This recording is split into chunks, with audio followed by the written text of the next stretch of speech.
We're here because free speech is under attack. We're here because people are being convinced that socialism works. We're here because people are being judged guilty until proven innocent. We are fighting back with facts. This is not a safe zone, so buckle up, Buttercup. This is the raw, naked truth.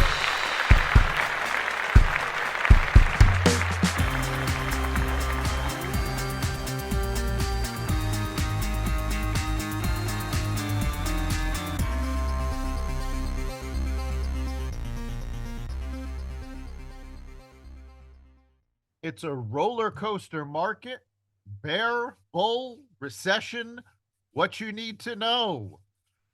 This is the Raw Naked Truth. I'm your host, Eric Lopkin, and with me today is Brian Williams of Northshire Consulting for our Wallet Watch segment. Brian, how are you doing?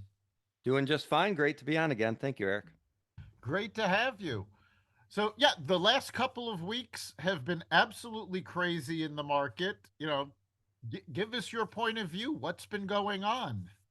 Well, I think you've seen a massive shift to some sort of normalization. So we've been in a period for a while with relatively very low interest rates. So it's been good for borrowers, for people taking out mortgages and refinancing, and it hasn't been so good for people who are savers or people who are in a retirement mode where they need income from their investments. Now we're seeing that sort of recalibrate a little bit.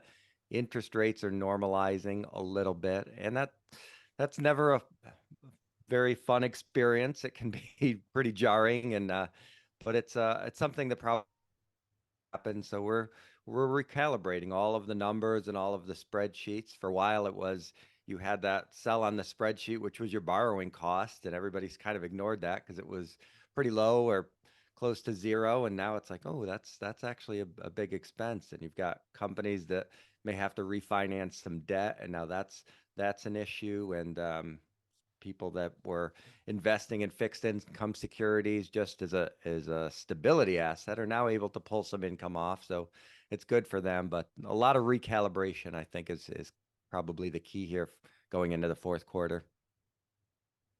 So, there's been a lot of talk about whether or not we're in a bear market. Uh, for those of our listeners who are not familiar with what that means, can you give them the definition of what a bear market is? Yeah, definition of a bear market is when you're down 20% in the stock market from a previous high. So it's one of those things we talk about in the industry. I don't know if for John Q. Public or Jane Q. Public, if it matters if you're down 19.5 or 20.2, probably not. But the stock market is a lot like round numbers. We like to look at historical numbers and batting 300 or 62 homers or that kind of stuff. So we look at bear markets as being down 10, 20%. And it's just kind of something to talk about.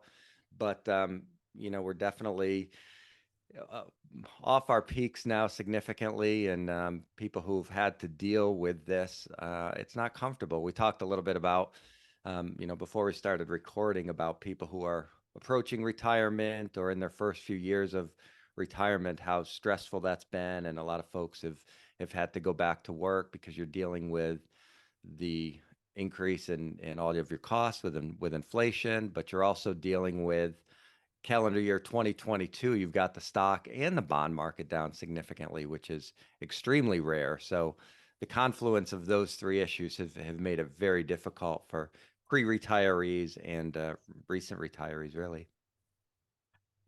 So, what do you think is coming down the pipe? I mean, we've got, earnings will be coming out.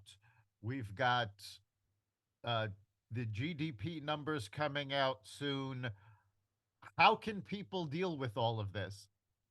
Well, I think to look at a rosy picture, the good news is for folks that are investing in bonds or people who are putting some money to work, you're now actually able to get some return on those dollars. You go back, even a year or so, going out 2 years on a treasury bond or investing in two, three, four, five in that range, you're getting almost nothing, whereas now you're getting close to 4% on that money. So it may not feel good if you've got inflation running a lot higher, but at least you've got some money that's earning you some interest on new money. So that's a good thing.